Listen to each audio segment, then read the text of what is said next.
5, 4, 3, 2. Halo adik-adik, senang berjumpa kembali dengan kalian pada channel Herbert CB Manalu.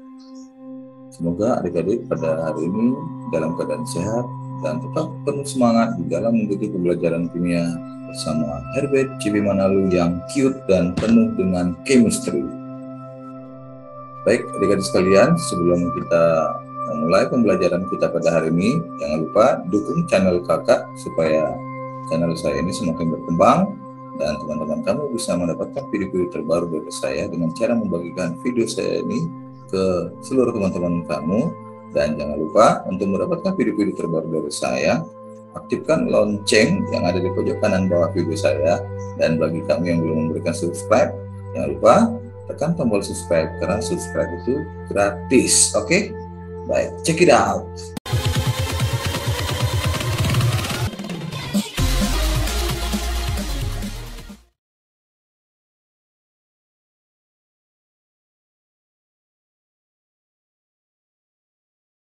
Baik adik-adik sekalian, pada video abang hari ini akan menjelaskan tentang pengantar sifat koligatif larutan. Nah, setelah nanti adik-adik sekalian mempelajari materi pengantar sifat koligatif larutan, maka tujuan pembelajaran yang akan dicapai diharapkan adik-adik mampu mendeskripsikan sifat koligatif larutan dan menentukan konsentrasi larutan. Baik, supaya adik-adik sekalian dapat memahami ataupun tidaknya mendapatkan gambaran bagaimana sifat koligatif larutan, di sini abang akan tunjukkan 3 buah percobaan yang berkaitan dengan sifat koligatif larutan. Mohon diamati secara fokus ya adik-adik sekalian ya, supaya kamu bisa lebih mengerti dan memahaminya. Oke, kakak putar sekarang ya. Oke, pada percobaan pertama, tuang 300 ml air ke dalam panci dengan gelas kotak.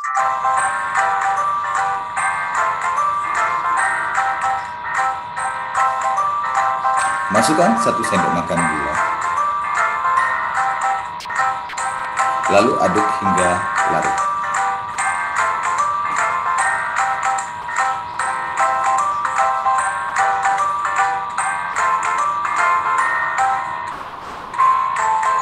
Nyalakan kompor dengan api sedang.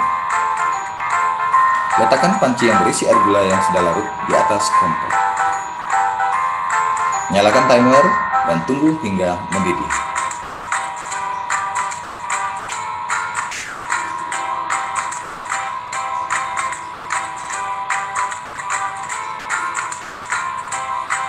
Ternyata air mendidih pada suhu 90 derajat dengan waktu 3 menit 8 detik.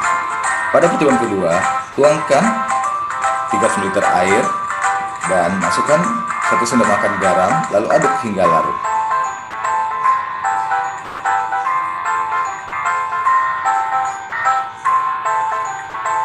Letakkan panci yang berisi air garam yang sudah larut di atas kompor. Nyalakan kompor dengan api sedang. Nyalakan timer dan tunggu hingga mendidih.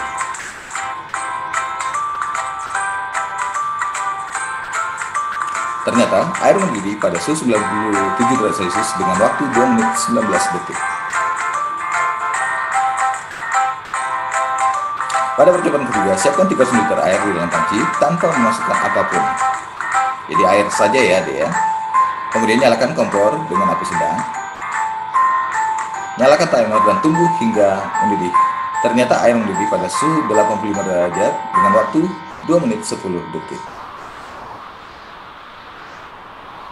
Oke, demikian percobaan sederhana yang dapat kita lihat ya, yang berhubungan dengan sifat koligatif larutan.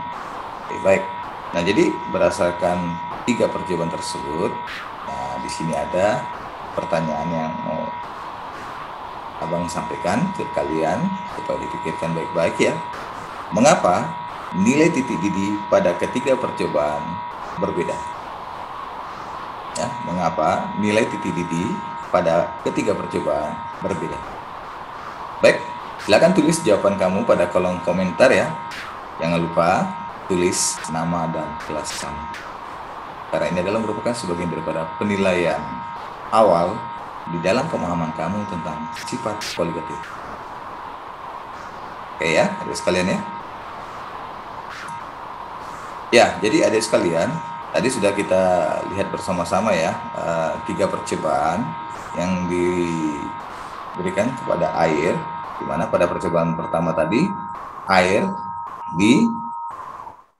diberikan 1 sendok makan gula, kemudian pada percobaan kedua air dicampur dengan apa?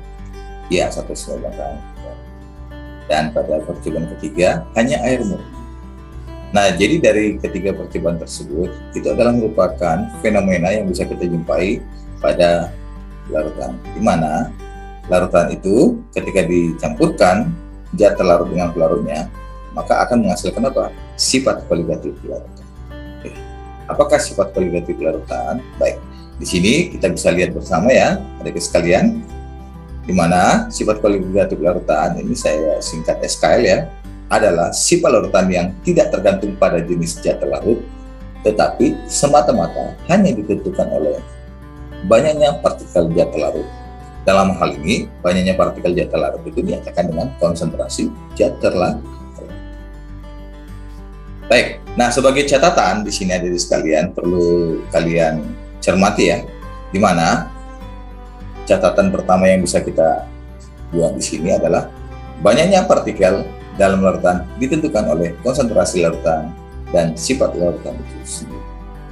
Yang kedua, jumlah partikel dalam larutan non-elektrolit tidak sama dengan jumlah partikel dalam larutan elektrolit, walaupun konsentrasinya sama. Ya, saya ulang kembali. Jumlah partikel dalam larutan non-elektrolit tidak sama dengan jumlah partikel dalam larutan elektrolit, walaupun konsentrasi keduanya sama. Mengapa ini terjadi? Ya, di sini sudah ada jawabannya ya. Kali ini dikarenakan pada larutan elektrolit terurai menjadi ion-ionnya. Jadi selain dia dalam bentuk molekul, ya, ketika dilarutkan ke dalam air, dia akan menghasilkan apa? Suatu partikel-partikel yang bermuatan ion positif dan juga negatif. Nah, hal ini yang mempengaruhi terhadap jumlah partikel yang memiliki pada larutan elektrolit itu jauh lebih besar. Kenapa? Larutan non-elektrolit. Karena larutan non-elektrolit itu yang tidak dapat mengantarkan arus listrik atau tidak dapat menghasilkan ion-ionnya secara sempurna, ya kan? Oke, maka dengan demikian ketika dilarutkan dalam air, ya tetap dia dalam bentuk molekul. Ya. Oke, baik, dan seperti itu alasannya ya. Kenapa dua larutan yang berbeda sifatnya, konsentrasinya sama, ternyata jumlah partikel yang dihasilkannya tidak sama banyaknya. Oke, baik. Ya, jadi oleh karena pada sifat koligatif larutan itu dipengaruhi oleh jumlah partikel zat terlarut, ya, banyaknya jumlah partikel zat terlarut yang ada dalam satu larutan dengan konsentrasi larutan, maka di sini perlu kita ketahui apa saja ya konsentrasi-konsentrasi yang berkaitan erat dengan penentuan sifat koligatif larutan nantinya. Oke. Nah, jadi di sini ada 3 ya. Nah, ada 3 konsentrasi larutan yang akan kita temukan nantinya di dalam menentukan sifat koligatif larutan sendiri. Yang pertama itu adalah konsentrasi molar, yang kedua adalah konsentrasi molal yang dinyatakan dengan molalitas, dan yang ketiga itu adalah fraksi mol. Bagaimana maksud ketiga konsentrasi ini? Mari kita simak penjelasan berikut. Oke, baik. Ya, yang pertama konsentrasi molar atau molaritas. Apakah itu? Ya, konsentrasi molar atau molaritas itu menyatakan apa? Jumlah mol zat terlarut dalam 1 liter larutan. Mana satuannya itu adalah mol per liter. Nah, besarnya konsentrasi larutan yang dinyatakan dengan molaritas itu bisa kita tentukan dengan menggunakan persamaan matematis. Di sini sudah buat ya di dalam slide-nya. Nah, molaritas atau M sama dengan mol zat terlarut dibagi dengan apa? Volume larutan. Ingat, volume larutannya itu harus dalam liter. Nah, sesuai dengan pengertian tadi ya, bahwasanya molaritas merupakan jumlah mol zat terlarut dalam 1 liter. Nah, contoh soalnya seperti ini. Jika dalam 500 ml, 0,5 liter larutan terdapat 6 gram urea, di mana mR-nya sama dengan 60. Maka molaritas larutan adalah, ini dia, contoh sangat sederhana ini ya sekalian ya. Mari kita bahas bersama yuk. Ya, berdasarkan data yang kita temukan di dalam soal ini, maka yang diketahui apa? Volume larutannya ya. Jadi ada 500 ml. Ini kita konversikan ke dalam 0,5 liter. Kemudian massa zat larut urea itu adalah 6 gram. Oke. Ya. Dan MR ureanya adalah 60. Oke. Nah, berapakah molaritas larutan ureanya? Oke, sesuai dengan yang Abang sampaikan tadi, bahwasanya molaritas itu apa? Menyatakan banyaknya jumlah mol zat larut dalam 1 liter larutan. Atau dinyatakan dengan apa? Iya, dinyatakan dengan mol zat larut per volume larutan. Oke, kita masukkan. Berapa tadi mol zat larutnya? Tidak diketahui ya, karena di sini dinyatakan dalam gram. Terlebih dahulu ada sekalian, massa zat larutnya ini urea, kita ubah dulu ke dalam mol. Masih ingat tadi sekalian bagaimana merubah massa ke dalam mol? Ya, tentu saja ya, dengan cara membagikan ya massa zat urea itu dengan MR. Itu 6/60. Kemudian volume larutannya berapa tadi? Ini tadi sudah kita konversi ke dalam liter sebesar 0,5 liter. Jadi 6/60 dibagi dengan 0,5. Maka diperoleh ya, kemolaran larutan urea yang terdapat dalam 500 ml larutan tersebut adalah sebesar 0,2 molar. Baik. Mudah bukan? Oke, baik. Kita lanjutkan kembali. Kita masuk ke penentuan konsentrasi yang berikutnya, yaitu konsentrasi molar atau molaritas. Apakah sama dia konsepnya dengan konsentrasi molar ataupun molaritas? Mari kita lihat penjelasan berikut. Ya, di sini sudah diuraikan ya, bahwasanya konsentrasi mol ataupun molaritas itu apa? Menyatakan jumlah mol zat larut dalam 1000 gram larut, di mana 1000 gram itu ekuivalen dengan 1 kg. Baik, jadi di sini untuk menentukan kemolaran, karena dia menyatakan jumlah mol zat larut dalam 1 kg larut, maka molaritas larutan yang diperoleh dengan cara ya dapat kita tentukan dengan cara membandingkan mol zat larut dibagi dengan massa pelarut yang dinyatakan dalam kilogram. Oke, baik. Supaya lebih jelas, mari kita lihat contoh soal berikut. Oke ya. Jika dalam 250 gram atau 0,25 kg air terdapat 6 gram urea dengan MR sama dengan 60, maka molaritas larutannya adalah, baik, ini contoh soalnya sangat sederhana sekali saya rasa ya, karena datanya sudah diketahui semua. Oke, jelasnya mari kita lihat pembahasan berikut. Ya, berdasarkan data yang ada pada soal, diketahui massa airnya adalah 250 gram sama dengan 0,25 kg. Dalam hal ini air bertindak sebagai pelarut. Oke, kemudian urea bertindak sebagai apa? Urea bertindak sebagai massa zat larut. Oke, berapa gram? Ada 6 gram. MR-nya diketahui sama dengan 6. Lalu dengan demikian, berapakah molaritas ya larutan urea tersebut? Berapakah molaritas larutan urea tersebut? Mari kita bahas ya. Ya, sesuai dengan persamaan yang tadi ya, di atas ini sudah ada ya saya buat, bahwasanya molaritas yang disimbolkan dengan M adalah merupakan apa? Perbandingan mol zat larut dibagi dengan massa pelarut. Ya, perbandingan mol zat larut dibagi dengan massa pelarut. Baik. Nah, kita masukkan datanya. Oleh karena zat larut di sini urea tidak dinyatakan dengan mol tapi dinyatakan dengan massa, maka kita ubah terlebih dahulu massa urea ini ke dalam mol. Caranya bagaimana? Kita bagi massa urea tersebut dengan MR-nya. Maka diperoleh, nah, dibagi dengan 10. Setelah itu bagaimana? Bandingkanlah dia dengan massa pelarutnya. Dalam hal ini pelarutnya adalah air sebanyak 250. Itu ekuivalen dengan 0,25 kg. Ingat, massa pelarut itu harus dinyatakan dalam satuan kilo ya. Maka itu harus kita rubah dulu. Oke, itu sama dengan 0,25. Maka dengan demikian, kemolaran larutan urea yang diperoleh pada soal ini adalah sebesar 0,4 mol. Kita lanjut ya.